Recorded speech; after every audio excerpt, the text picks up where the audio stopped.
प्यारे बच्चों, मेरा नाम प्रवीण गहलोत है और आनंद इंस्टीट्यूट शिगवंश के यूट्यूब चैनल पे आप सभी का स्वागत है। हम बात करते हैं 8th क्लास की 8वीं कक्षा की। तो सबसे पहले जो हमारा वीडियो बना वो बना था हिंदी वर्णमाला को लेकर के, जो हमने अच्छे से समझा था। दूसरा जो वीडियो बना हमारा वो बना था स्वर और व्यंजन, किस प्रकार वर्ण विचार को देख करके स्वर और व्यंजन को अलग अलग कर सकते हैं। जो तीसरा वीडियो हमारा है उसमें हमने देखा था कि जो देवनागरी लिपि है, स्वर की कौन कौन सी मात्राएं होती है, किस प्रकार हम देख सकते हैं कि जो नहीं है, बी है, छोटी ई की मात्रा, बड़ी ई की मात्रा कहाँ पे लगाएंगे। और आगे जो चौथा वीडियो है वो था हमारा पद परिचय। उस पद परिचय में आपको ध्वनि से लेकर के ध्वनि, वर्ण, शब्द, पद, वाक्य, उसकी पूरी जानकारी दी गई, सारी परिभाषाएं समझाई गई। आगे जो हमारे वीडियो है वो है लिंग और वचन को लेकर के। लिंग की परिभाषा, शब्द के जिस रूप से उसके पुरुष या स्त्री होने का पता चले। आसान सी परिभाषा है, बिल्कुल कुछ भी नहीं करना है। पुरुष और स्त्री दो लिंग होते हैं। हिंदी में दो लिंग होते हैं, पुरुष और स्त्री। संस्कृत में 3 लिंग होते हैं, वो हम आगे जानकारी प्राप्त करेंगे। अभी हमें देखना है सिर्फ पुरुष और स्त्री। तो परिभाषा आपको याद करनी है, बिल्कुल आसान सी है। शब्द के जिस रूप से उसके पुरुष या स्त्री होने का पता चले उसे कहेंगे अपन लिंग। क्लियर? अब यहां पे शब्द लिखा है, जो हमने पद परिचय में देखा था कि शब्द किसे कहते हैं, तो वर्णों के सार्थक समूह को शब्द कहते हैं।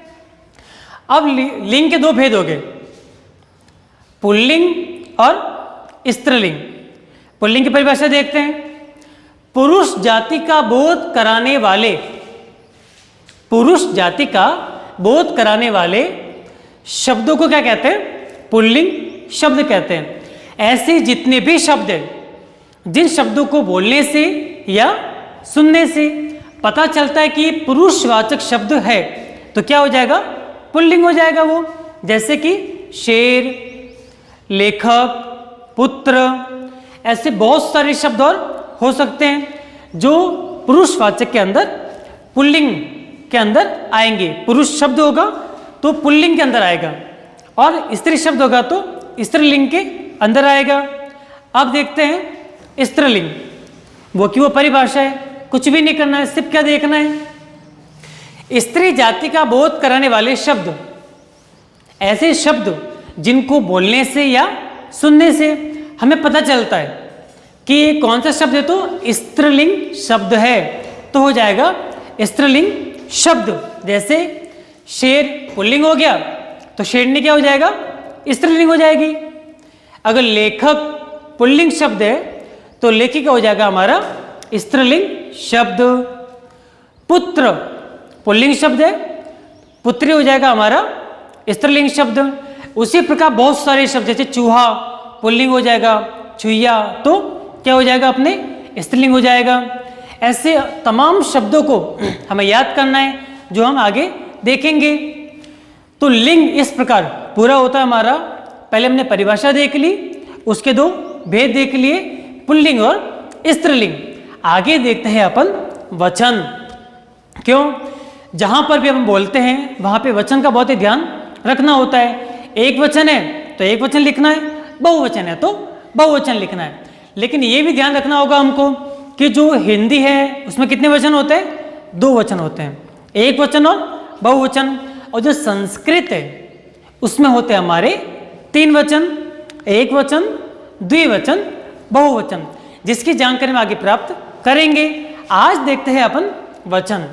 तो चलिए सबसे पहले वचन की परिभाषा क्या होगी? बिल्कुल आसान सी है। शब्द के जिस रूप से एक या अनेक होने का बोध हो, या तो क्या होगा? एक होगा, या क्या होगा? अनेक होगा, बहुत सारा होगा। लेकिन शब्द के जिस रूप से आपको शब्द देख करके पता चल जाएगा कि वो एक वचन है या बहुवचन है। तो चलिए, वचन के भी कितने भेद होते हैं? 2 भेद होते हैं, एक वचन और बहुवचन। एक वचन की परिभाषा क्या हो जाएगी? देखिए, शब्द के जिस रूप से उसके संख्या में एक होने का बोध होता है। शब्द का जो रूप है, जो शब्द लिखा गया है, उसके अंदर जो संख्या का बोध कितना होना चाहिए? एक होना चाहिए। जैसे अपन लिखेंगे कि जैसे पतंग, पतंग कितना है? एक वचन है। पतंगे, तो क्या हो जाएगा? बहुवचन हो जाएगा। क्लियर? एक वचन की परिभाषा क्या हो जाएगी? शब्द के जिस रूप से उसके संख्या में एक होने का बोध हो। संख्या कितनी होनी चाहिए? एक। पतंग एक हो जाएगी, पतंगे बहुत सारी हो जाएगी। केला संख्या कितनी है? एक। और केले तो क्या हो जाएगा? बहुवचन हो जाएगा। आगे देखते हैं अपन बहुवचन। एक वचन में क्या होगा? एक संख्या होगी, बहुवचन में ज्यादा संख्या होगी। कैसे? तो शब्द के जिस रूप से उसके संख्या में अनेक होने का बोध होता है। बिल्कुल आसान है, दोनों परिभाषा बिल्कुल एक समान है, बस क्या करना है? थोड़ा सा ध्यान देना है। इसमें संख्या में एक होने का बोध होगा, जो बहुवचन उसमें क्या होगा? संख्या में अनेक होने का बोध होगा। तो जो एक वचन है, एक वचन का उदाहरण देखते हैं अपन। पतंग उड़ रही है। पतंग कितनी है? एक है। पतंगे उड़ रही है, ऐसा नहीं बोला अपन ने, नहीं तो क्या हो जाएगा? बहुवचन हो जाएगा। अपन देखते हैं एक वचन, तो होगा पतंग उड़ रही है। तो पतंग क्या है? शब्द है। कौन सा? ये एक वचन शब्द हो जाएगा। उसके बाद लड़की किताब पढ़ रही है। लड़कियां नहीं, क्यों? अगर लड़के बोलेंगे तो क्या हो जाएगा? बहुवचन हो जाएगा। अपन कह रहे हैं लड़की, तो लड़की शब्द क्या है? एक वचन है, तो किसका उदाहरण हो जाएगा? एक वचन का उदाहरण हो जाएगा। उसके बाद देखते हैं अपन बहुवचन के उदाहरण। पहला उदाहरण क्या है? मछलियां तैर रही है। देखिए, मछली तैर रही है, क्या हो जाएगा? एक वचन।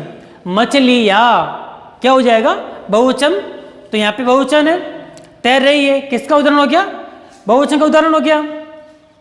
आगे है चिड़िया पेड़ पर बैठी है। चिड़िया,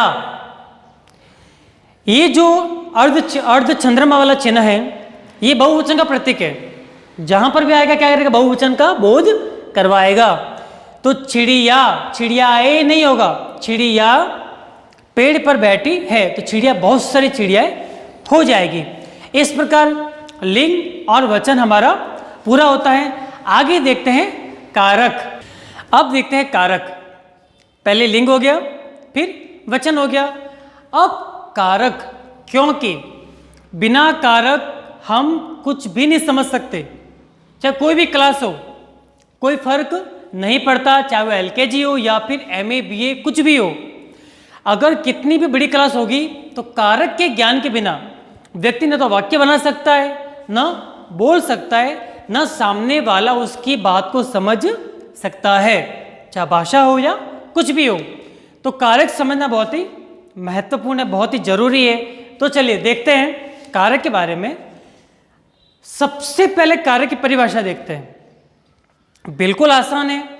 संज्ञा या सर्वनाम के जिस रूप से, संज्ञा या सर्वनाम के जिस रूप से उसका संबंध क्रिया से जाना जाए। देखो, संज्ञा हो गई या सर्वनाम हो गया। वाक्य बोलेंगे तो क्या बोलेंगे? राम जाता है, संज्ञा हो गई। वह जाता है, सर्वनाम हो गया। तो संज्ञा और सर्वनाम जो है, उसका संबंध किससे होगा? क्रिया से होगा। अगर वाक्य में क्रिया नहीं होगी तो क्या करेंगे भाई? जैसे कि मैंने बोला कि मनोज, क्या समझेंगे अपन? कुछ भी नहीं समझ पाएंगे, उसमें क्रिया बहुत ही जरूरी है। तो मनोज क्या हो जाएगा? अपना संज्ञा। उसका संबंध किससे होना चाहिए? क्रिया से होना चाहिए। मैं बोल दूं तुम, क्या होगा उससे? कुछ भी नहीं। तुम हो जाएगा अपना सर्वनाम, पूरा बोलना पड़ेगा। तुम जाके बाजार से सामान लेके आओ। तो जब तक क्रिया से संबंध किसका? संज्ञा का और सर्वनाम का नहीं होगा, तब तक कारक पूरा नहीं होगा। तो फिर से परिभाषा देखते हैं। संज्ञा या सर्वनाम के जिस रूप से उसका संबंध किसके साथ, क्रिया से जाना जाए। कैसे, आगे देखते हैं। पहले देख लीजिए अपने कारक कितने होते हैं, 7 होते हैं। जो संबोधन है उसे कारक में नहीं गिनते क्योंकि संबोधन में आता है। जैसे हे राम, तो उसका कोई इतना महत्व नहीं है, लेकिन फिर भी इसको याद रखना, दिमाग में रखना बहुत ही आवश्यक है। अब कारक पढ़ते हैं। सबसे पहला कारक है कर्ता, उसके बाद कर्म, तीसरा करण, संप्रदान, अपादान, संबंध, अधिकरण, संबोधन। अब ये तो हुए कारक। अब आखिर ऐसे इनके कौन से चिन्ह हैं, ऐसे कौन से सिंबल है इनके, जिनके माध्यम से हम इसको समझ सकते हैं। तो चलिए, आपको याद भी होगा, एक बार दोहरा लेते हैं अपन। कर्ता ने कर्म को करण से के द्वारा, संप्रदान के लिए, अपादान से अलग होना, संबंध का के की, रा रे री, अधिकरण में, पर, और संबोधन हे अरे। अब ये तो हो गया हमें याद, लेकिन आखिर ऐसे कौन से वाक्य हों, क्योंकि बिना वाक्यों के हम इसे समझ नहीं सकते। वाक्य बहुत जरूरी है। आप किसी सामने जाकर बैठ गए, चुपचाप उसे बैठ के देखते रहो, क्या होगा, समझेगा सामने वाला? नहीं समझेगा ना। तो उसके लिए क्या बोलना पड़ेगा, हमें वाक्य बोलना पड़ेगा। उसके अंदर क्या होगा, क्रिया होगी, तो हो जाएगा हमारा कारक। अब देखिए पहचान, कर्ता की पहचान क्या है, किसने, कौन, किसने और कौन। उसके बाद है क्या, किसको, कहां। किसके अंदर आएगा, कर्म के अंदर। फिर करण में आएगा किससे, किसके द्वारा। आगे है संप्रदान, किसके लिए, किसको। आगे अपादान, कहां से। संबंध, किसका, किसके, किसकी। और हो जाएगा अपने अधिकरण, वो हो जाएगा किसमें, किस पर, कहां। ये हो गया पूरा अपने कारक। अब वाक्य के माध्यम से इसको हम समझते हैं, क्योंकि बिना वाक्य के समझ नहीं सकते। जो हमारा 4th पार्ट था, 4था वीडियो, उसमें था पद परिचय। उस पद परिचय में हमने सब देखा है, वर्ण किसे कहते हैं, शब्द किसे कहते हैं, पद किसे कहते हैं, वाक्य किसे कहते हैं, वो भी आपको सब साथ साथ याद रखना है। अब वाक्य में प्रयोग करते हैं। सबसे पहले लेते हैं अपन कर्ता। कर्ता क्या स्वतंत्र होता है, वो सेल्फ, स्वयं कार्य करता है। तो मां ने खाना बनाया, कर्ता ने, मां ने, यहां पे देखो नीचे निशान कर रखा है, ने है, किस कारक में आएगा, तो कर्ता कारक में आएगा। तो मां क्या हो जाएगी इसमें, कर्ता हो जाएगी। क्यों कि खाना बनाया, किसने बनाया, तो मां ने बनाया। काम करने वाला कौन है, मां है। तो काम करने वाला, क्रिया को करने वाला कौन होता है, कर्ता होता है। तो हो जाएगा हमारा कर्ता। दूसरा है हमारा कर्म। देखिए पुलिस ने चोर को पकड़ा, पुलिस का कर्म क्या है भाई, पुलिस क्या करेगी, चोर को पकड़ेगी। जो डकैती करते, जो आतंकवादी, उनको तो पकड़ेगी ना। ऐसे तो है नहीं कि जो घर में बैठा उसको लेके चली जाएगी, ऐसा नहीं होता। तो पुलिस का काम क्या है कि चोर को पकड़ा। अब देखो चोर को, कर्म को, कर्म क्या आएगा, को आएगा। अगर किसी भी वाक्य में को आ रहा है तो हो जाएगा हमारा कर्म कारक। तो पुलिस ने चोर को पकड़ा, यहां पे कर्म क्या किया जा रहा है, पुलिस के द्वारा एक कर्म हो रहा है। क्या कर्म हो रहा है, पकड़ने का कर्म हो रहा है चोर को। ओके। तीसरा हमारा करण से, के द्वारा सहायता होती है। क्या होती है उसमें, सहायता हो गया। राधिका गुड़िया से खेलती है। अब राधिका कर्ता हो गई, गुड़िया क्या हो गया, कर्म। कौन सा कर्म, अपने करण कारक। कैसे, गुड़िया से खेलती है। क्या था, से के द्वारा, यानी गुड़िया के द्वारा खेलती है। अगर गुड़िया नहीं होगी तो राधिका किससे खेलेगी। तो जहां पर भी पास में हो रहा है, संबंध हो रहा है, जहां पर भी राधिका गुड़िया से खेलती है, तो गुड़िया के द्वारा खेलती है। तो हो जाएगा हमारा करण कारक। आगे है हमारा संप्रदान के लिए। कैसे? कुछ खाने को चाहिए। अब आप सोचेंगे कि यहाँ पे तो को लिखा हुआ है, जबकि यहाँ पे संप्रदान के लिए लिखा है, कैसे पता चलेगा? तो देखिए, वाक्य को ध्यान से देखिए। कुछ खाने को चाहिए नहीं, कुछ खाने के लिए चाहिए। को कैसे होगा? लेकिन ये को भी किसका बोध करवाएगा? के लिए का ही बोध करवाएगा। परीक्षा में बहुत बार ऐसे पूछा जाता है, जो कोई भी बड़ी छोटी क्लास हो, कि कुछ खाने को चाहिए, तो ये हमें आगे से ध्यान रखना पड़ेगा कि ये वाक्य कैसे बनेगा। कुछ खाने के लिए चाहिए, तो क्या होगा? संप्रदान कारक हो जाएगा। इस को का आपको खुद को नॉलेज रखना पड़ेगा। कब होगा? जब आप थोड़ा ध्यान रखेंगे। तो कुछ खाने के लिए चाहिए। आगे है हमारा 5वां, देख लीजिए, अपादान से अलग होना। सांप से सब डरते हैं। देखो यहाँ पे संबंध नहीं है, दूर हो रहा है। अलग दूर मतलब दूर, कैसे दूरी कैसे हो रही है? कि सांप से, सांप अलग हो गया, हम क्या हो गए उससे दूर, लेकिन क्या है? सब डरते हैं। जैसे विद्यालय से सब घर जाते, तो विद्यालय से क्या हो रहा है? हमारा विच्छेद हो रहा है। कहाँ के लिए? घर के लिए। बाजार से घर आते हैं, तो बाजार से मतलब हमारे क्या हो रही है? से दूरी हो रही है। तो जहाँ पर भी दूरी होगी वहाँ पे क्या आएगा? हमारा अपादान कारक आएगा। छठा है हमारा संबंध का के की। सुरेश का भाई कमलेश है। देख लीजिए, सुरेश और कमलेश में क्या है? संबंध है। किसका? भाई का। तो का आ गया, जहाँ पे का के की रा रे री आएगी वहाँ पे क्या हो जाएगा? हमारा संबंध कारक हो जाएगा। आगे है हमारा अधिकरण में पर। शेर गुफा में रहता है। मैं क्या हो गया? हमारा अधिकरण कारक हो गया। शेर गुफा में रहता है। क्लियर? अब अपन और दूसरे उदाहरण पे देखते हैं, जैसे कि घर पर बच्चे पतंग उड़ा रहे हैं। तो कहाँ पे? घर पर। तो जहाँ पर भी मैं और पर आएगा वहाँ पे क्या हो जाएगा? हमारा अधिकरण कारक हो जाएगा। अंत में हे प्रभु मेरी रक्षा करो। तो ये सामान्य सा है, आपको इसको सिर्फ याद रखना है, कुछ भी नहीं करना है। तो हमारा लिंग, वचन और कारक पूरे हुए।